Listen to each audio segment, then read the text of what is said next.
Hotel में ना एक बाबा जी बर्तन मांजते थे। बूढ़े आदमी थे, 70 साल के करीब उम्र थी। उनका एक बेटा था, एक बहू थी, एक पोता था, लेकिन वो बेचारे बेटा बीमार रहता था तो लिहाजा वो खुद मजदूरी करते। कहते एक दिन वो बाबा जी मेरे पास आए, कहने लगे मेम साहब 2-4 दिन की छुट्टी चाहिए। तो मैंने कहा खैरियत है? कहने लगे मैडम मेरा बेटा फौत हो गया। बेटा,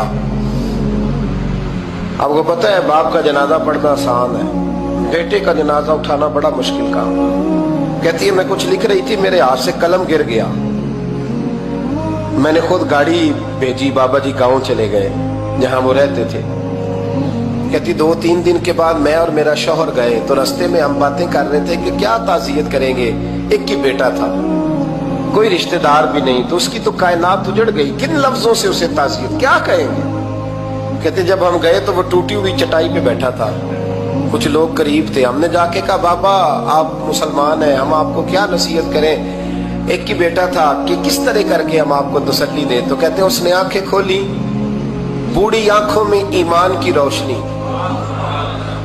कहने लगा बीबी क्या ताज़ियत की बात करती हो, मैंने को पैसे जमा करा के बेटा लिया था, खुदा ने फजल से दिया था, अदल से ले गया है।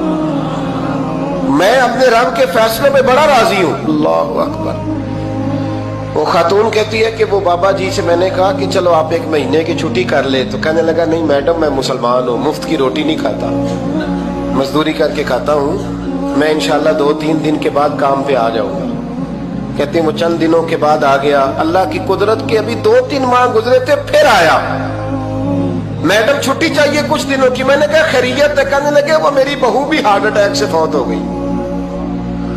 कहते अब मैं भी तड़प गई हूँ और ईसाई हो कि मेरी आंखों में आंसू आ गए। मैंने कहा घर का दरवाजा बंद हो गया, अब ये बेचारा क्या करेगा। वो अपने शौहर के गम में हार्ट अटैक से फौत हो गई।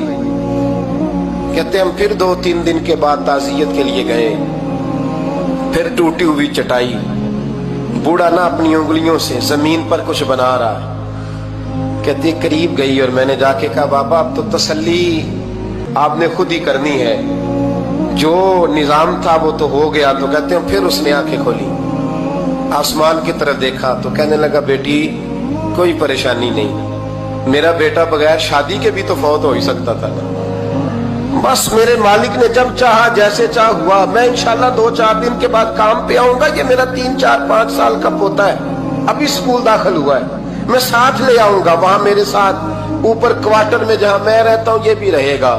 कभी कभी मैं देखती छत पे खड़े होके कि दादा घोड़ा बना हुआ है और पोता सवारी कर रहा है। वो सवेरे उठता, उसको स्कूल छोड़ के आता, शाम को लेके आता, प्यार करता, मोहब्बत करता। 3री मंजिल पर हमने क्वार्टर दिया हुआ था, वहां दादा पोता रहते। अल्लाह तू बड़ा बेनियाज है। कहती है इकबाल एक दिन ना पोता ऊपर वाली मंजिल पे खेल रहा था, उसका पैर फिसला, वो गर्दन के बल जमीन पे गिरा। मुझे खबर हुई तो मैं दौड़ी, एम्बुलेंस मंगाई। खून से लिथड़े हुए उस बच्चे को दादे ने अपनी गोद में रखा।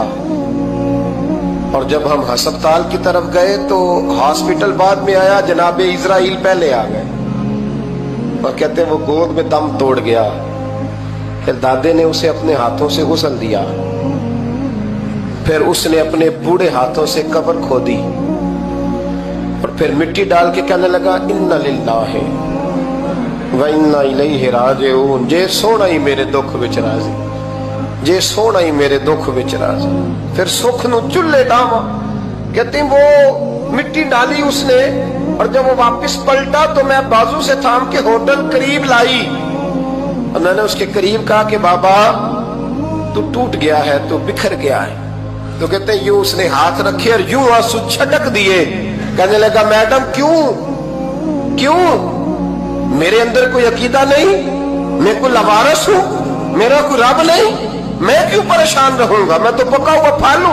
थोड़े दिन गुजरेंगे कब्र में जाऊंगा और जब जन्नत में जाऊंगा तो अल्लाह मेरी बेटे से भी मुलाकात कराएगा, मेरे पोते से भी मुलाकात कराएगा, मेरा रब सारी मुलाकातें करा देगा। मैं अपने अल्लाह की रजा पे बड़ा राजी हूं। वो खातून कहती है मेरा और मेरे शौहर का कलेजा फटने लगा। मैंने कहा बाबा ये जज्बा कहां से मिलता है, ये सुकून कहां से आता है, یہ کیفیت کیسے ملتی ہے؟ مجھے کہنے لگا تو نے لینی ہے؟ میں نے کہا تو کہنے لگا تو بھی گنبد خضرا والے نبی کا کلمہ پڑھ جا، اللہ تجھے سکون عطا کرے۔